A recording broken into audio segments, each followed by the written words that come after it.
All right, so last time we were at the river, and today we're at the beach. This is the beach about a mile from the house. And Fluffy's heron, I don't know if I'm going to be able to get it, but on that stand of rocks over there, yeah, right there. That's as much as it'll zoom. I'm not sure if you guys can see him or not. He's kind of crouched down. But that's the heron. He just came over here squawking at Fluffy. And we've been here for an hour, so he's pretty much wiped out. And she just never stops walking. She'll just walk this shoreline all over there, all over here. This whole length of shoreline. She'll just walk it, chasing minnows.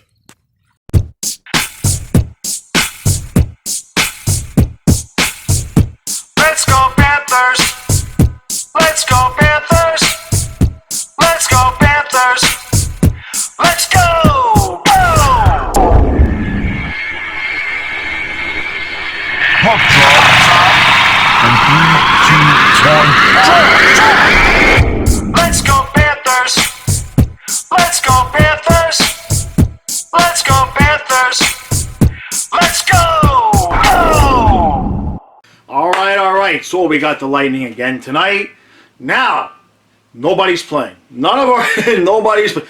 Barkov is not playing. Huberto, Bennett, nobody's playing. Tippett is playing. Lundell, we finally get to see him on the ice. I'm really, really looking forward to seeing that. I watched him during development camp, and the kid looks good. Looks good. Spencer Knight's going to get the first 2 periods, then Gibson's going to get the 3rd period, and all I want is to exit this game healthy.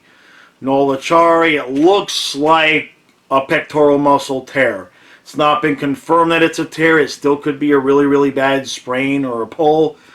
But if it's a tear, you're probably looking at surgery. And my guess, this is completely guessing, looking at the schedule, after the Olympic break, if we can get a healthy, rested Noel Acciari back after the Olympic break, I'm good. I'm good. I hate to see anybody get injured, but we have got depth for miles on this team.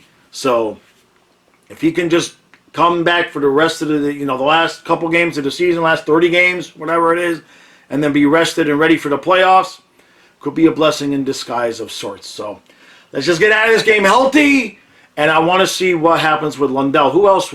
Oh, Thornton's supposed to be on the ice again tonight too, or for the first time tonight. So that'll be good to see.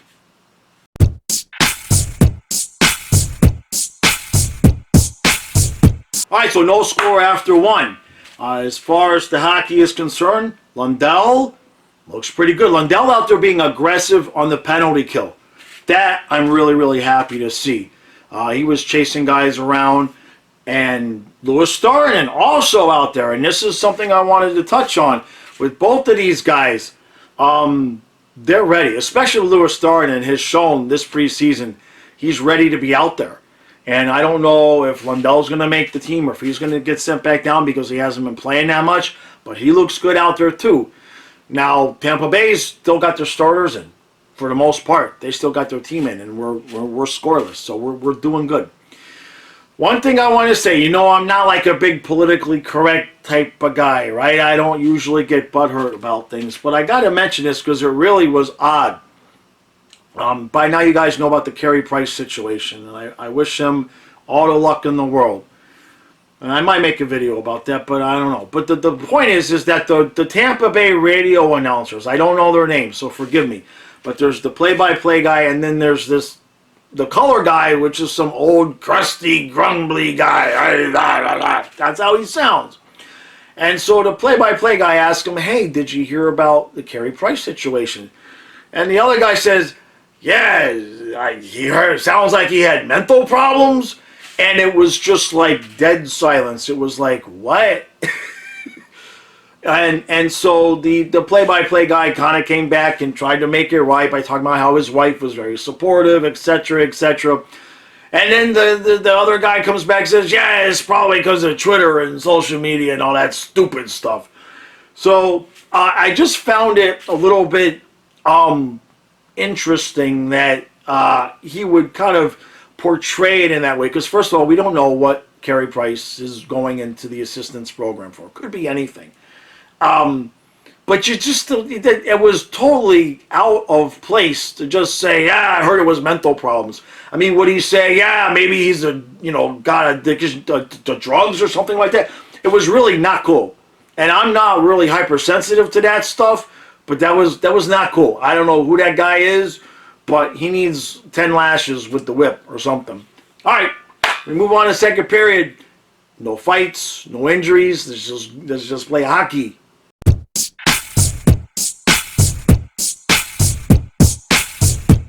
All right, so 3-1 Lightning after 2.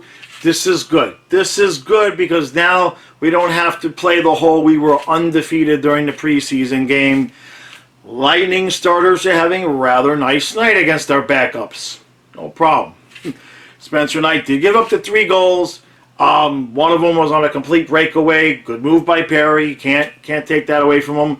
And then the first one by Perry was like off of Knight's back when he was hugged up against the post. So, nothing to see there. The thing to see there, though, is Pat Maroon. Now, I called out Bennett for doing what he did. For me, what Maroon did was worse in the sense that he stuck out his leg. All right? He stuck out his leg and got it right behind Spencer Knight's knee. No. This is not, all right? There will be retribution. There will be payback for that, all right? That's a way to get a guy hurt. Now, what Bennett did was stupid, but he wasn't going to hurt Vasilevsky, going up, shoulder to shoulder, basically what he did. What Maroon did, sticking your leg out behind a goalie's knee, you're going to pay for that at some point, man. So, other than that, at least we didn't overreact.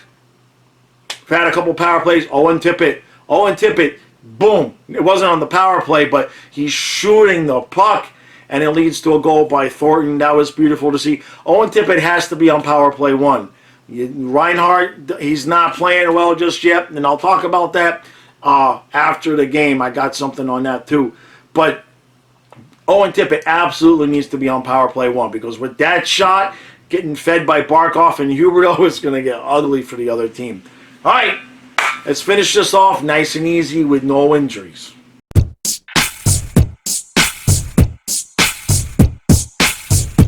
All right, so that happened. 6-2 Lightning. Like I said, that's fine. We're not undefeated. We don't have to hear how we were undefeated during the preseason, yada, yada, yada. Gibson comes in and starts the third period and allows goals on the first 2 shots. So, it's a shame we lost Monty. Not that Monty was going to get a chance here anyway. Lomberg did fight. Maroon was pretty much an even fight. And then, of course, Maroon gets goal number 6 there with about a minute left. So, that still goes back and forth. You guys are probably sick of me saying it, so I'm just going to say Owen Tippett is ready. Owen Tippett is ready to have a year. Oh, he had 2 goals, and he was involved with both. He had an assist and a goal, and he's just shooting the puck, man. Every time the puck is on his... And I wanted to mention that the entire team looks like the mentality has changed. Everything I've seen this preseason, guys are shooting. Nobody's overpassing. Everybody is shooting the puck as soon as the puck is on their stick. That's new.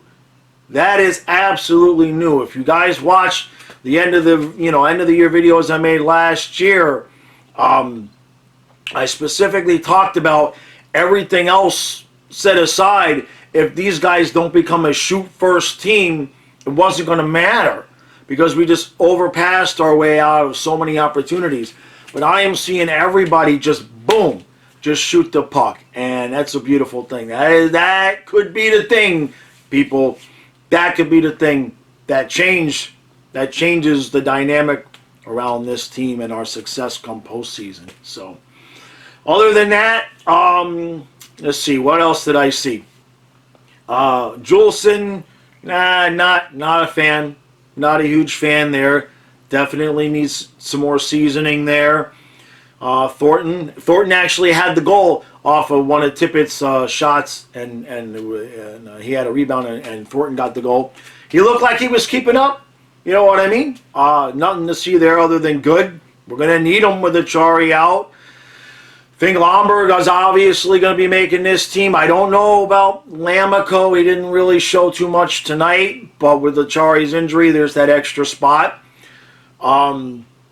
Lundell, I watched, I when he was on the ice, I was trying to watch specifically what he was doing.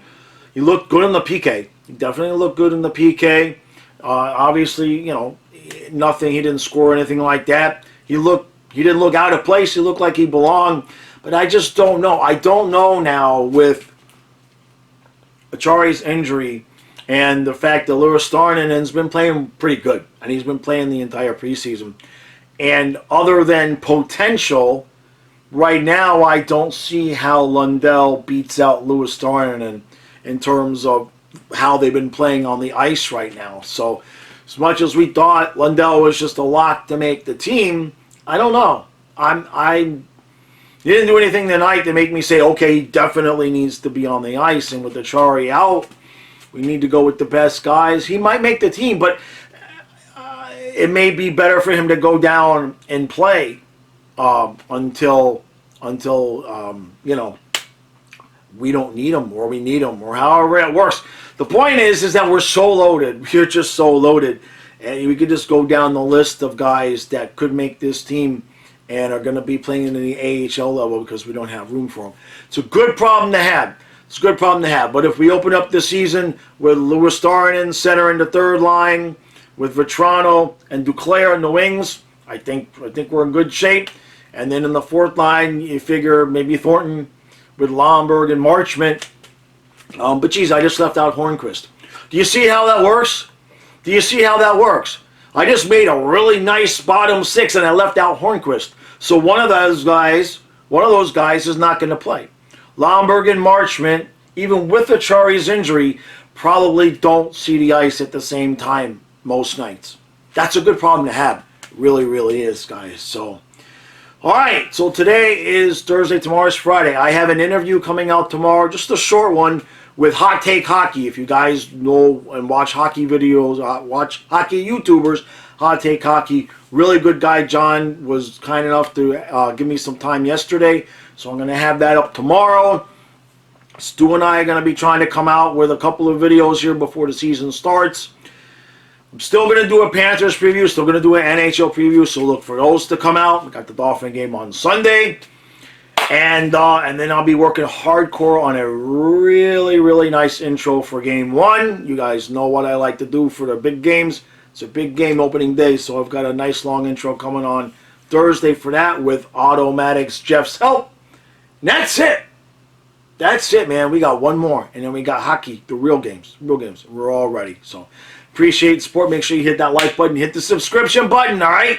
When I go live, you guys get notifications. So, 1 hour before the game, Saturday. The Saturday game is at 6. Yeah, Saturday game is at 6, so the live stream will be 5 o'clock on Saturday, Eastern Standard Time. I'll see you guys then. Till then, we're no longer undefeated. That's a good thing. I'm telling you, this was a good ass whooping we took tonight.